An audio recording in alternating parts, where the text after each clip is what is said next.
една виетнамка. Ето тук е ЗИЛ 131. И една виетнамка се движи напред. Ето виетнамката държи. Все още ето един Опел на военна полиция. Поне нещо има западно. Западните му буклуци, значи напълниха България с западни буклуци.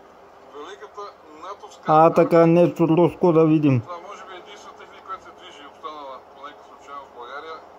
Ето натовската армия. Всичката техника от социализма, от времето другара Живков. Зилове, ласки и една виетнамка. Ето тук е ЗИЛ 131. И една виетнамка се движи напред. Ето виетнамката държи. Все още ето един Опел на военна полиция. Поне нещо има западно. Тия тези западни буклуци, искам само руско да гледам. Българска армия. Великата натовска армия. Това може би е единствената техника, която се движи и останала по нека случайно в България. Ето натовската армия. Всичката техника от социализма, от времето другара Живков. Силове, ласки и една виетнамка. Ето тук е ЗИЛ 131. И една виетнамка се движи напред.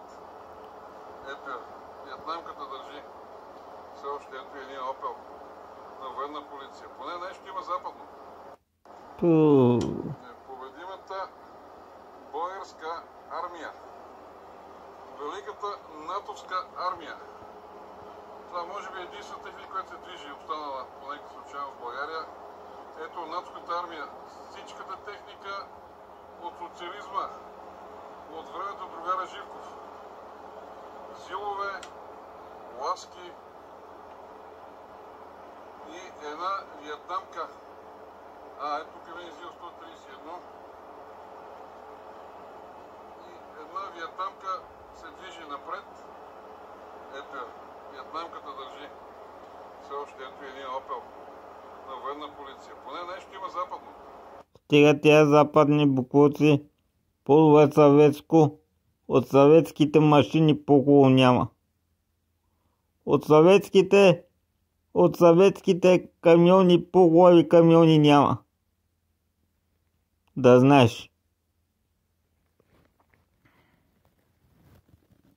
От съветско ли е, за западно не ми говорили.